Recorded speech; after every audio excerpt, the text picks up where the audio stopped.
Stefanie Kasselakis is CEO, president, and member of the board of directors of John A. of Vassilaros Son, Inc., a family business focused on roasting and distributing coffee to food service establishments that has been in business since the year 1918.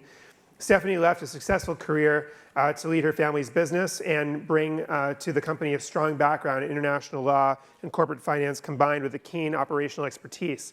Stefanie joined the company to structure and guide the company through the challenges of an unplanned leadership succession. I'm also told that Stefanie's husband, John, was one of Zach's students, right? And Zach remembered him getting an A in the course, and he promptly corrected you that he actually got an A+. So there you go. Zach's an easy grader.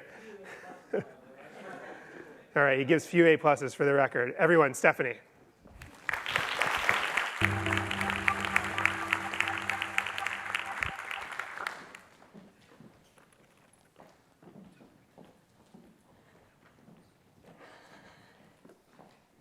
My family's been in the coffee business for 100 years.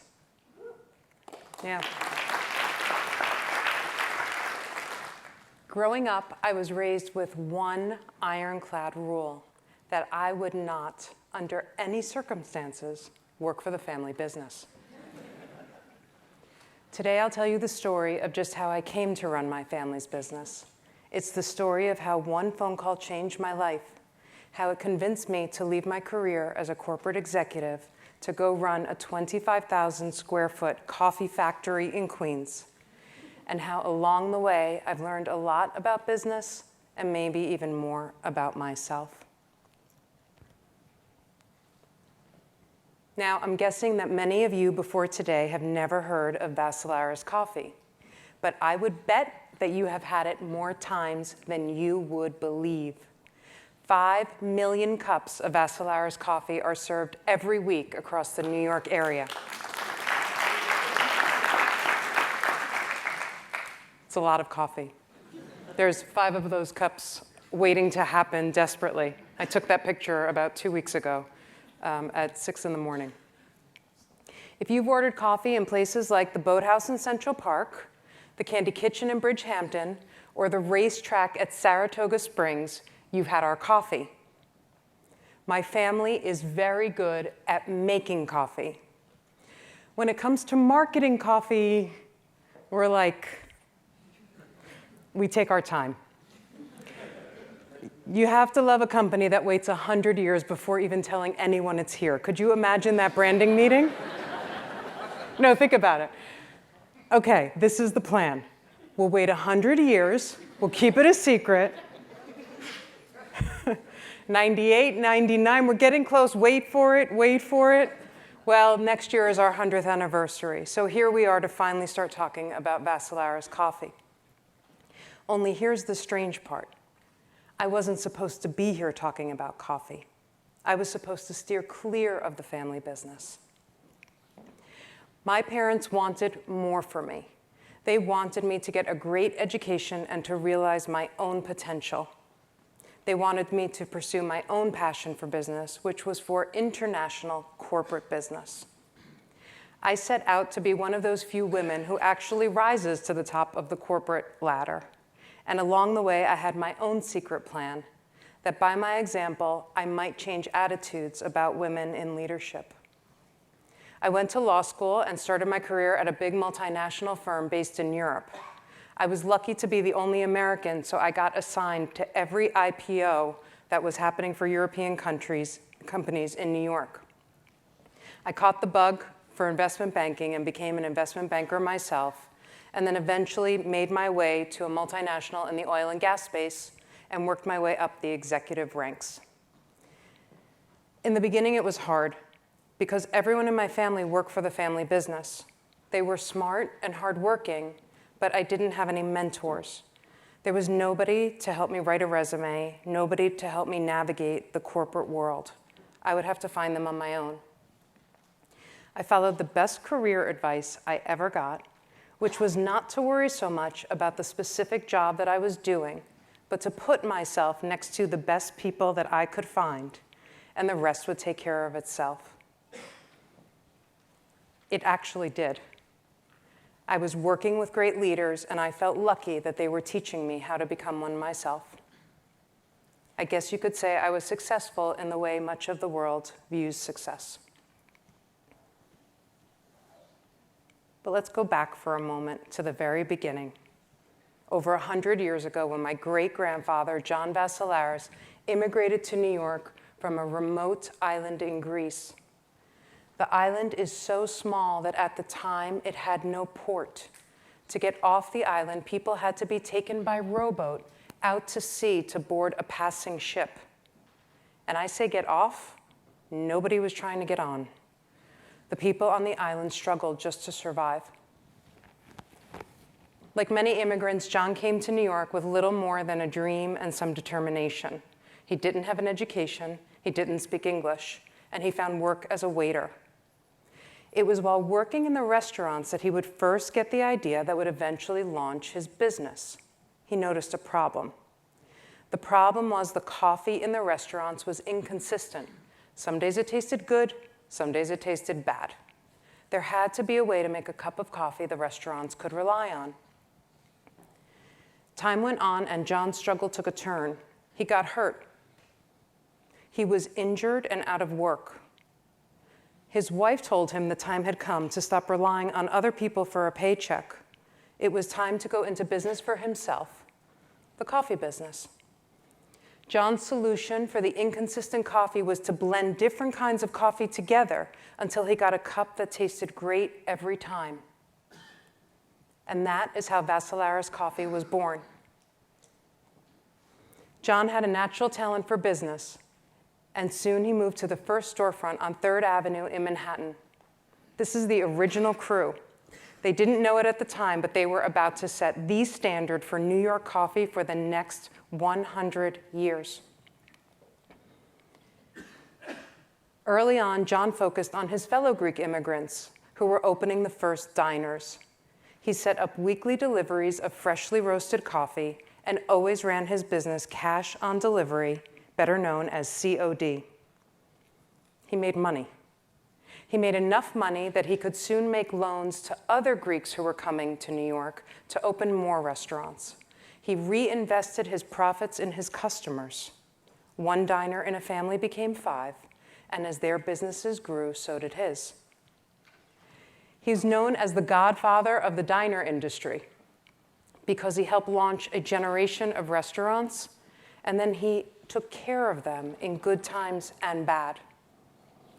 After the Great Depression, many of John's customers were on the verge of closing, and he made a critical decision. He forgave all debts. He was able to because he had never taken on any debt himself. Not ever. His long-term thinking and conservative planning created tremendous loyalty within the community. So much loyalty that remarkably, many of those original relationships from way back then, we still have today. By the 1960s, the company was a powerhouse in the industry. My grandfather, Anthony, on your right, moved us to our plant in Flushing. He added serious roasting capacity and volumes expanded.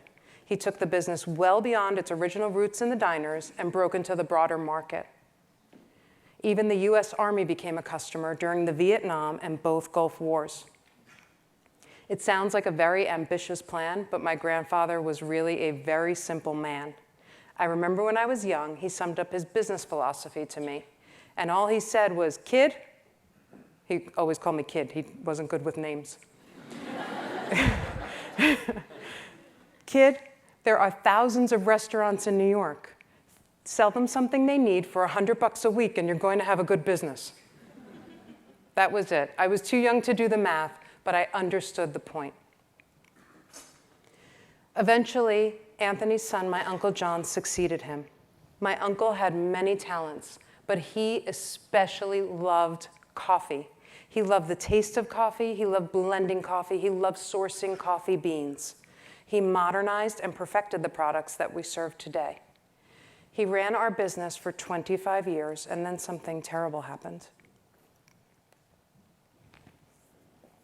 It was 2.5 years ago. I was in my office in Midtown when the phone rang.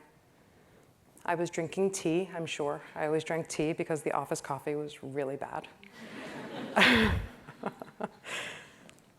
The details of that phone call are a whole other story, but let's just say that it was then that I learned the devastating news that my uncle was dying, that he didn't have much time, and that it was clear to everyone that I was the only one who could step in to run the coffee business. I had a big decision to make, and I had to make it fast. By now, you all know my decision. People who knew me professionally could not understand my choice. There was so much to walk away from. People who knew me personally knew that there was absolutely no choice to be made. Our business was at stake. Believe me, my experience was not lost on the challenges ahead. I was about to be thrown in off the deep end to lead the company through a crisis. We made the formal transition in time, but I never got the chance to work with my uncle. I started at the coffee company the week he died. The last time I saw him, I asked him for some parting advice. He thought about it for a few seconds, and he leaned over and in a whisper said, "Don't sell the old truck. People are going to tell you to sell it, but it's a good truck."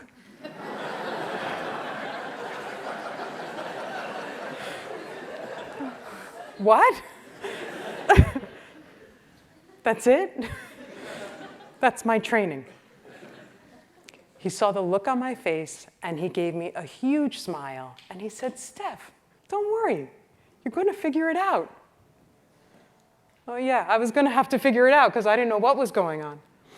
Well, the first thing that I would figure out is that I had to trade in my Manolos for some more sensible shoes. And I have figured things out, and there's still more to figure out. One of my favorite parts of the job is to go on the early morning delivery runs in one of the trucks. It is an amazing experience to roll through the city at the crack of dawn, just as everybody's waking up and they can't wait to get their hands on their first cup of coffee. It's in those moments that I think about my great-grandfather, how he was out 100 years ago making deliveries.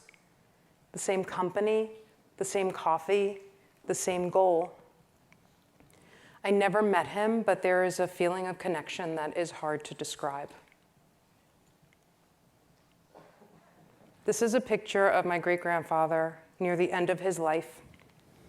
I keep it in my office to remind me of where our company began.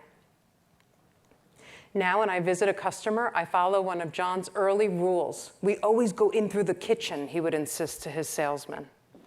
When I first heard it, I thought he meant that we should stay behind the scenes, we stay humble. Then somebody told me the rest of the sentence. "We always go in through the kitchen. The owner's already your customer. The dishwasher is going to have his own restaurant, and he will be your next customer." Smart.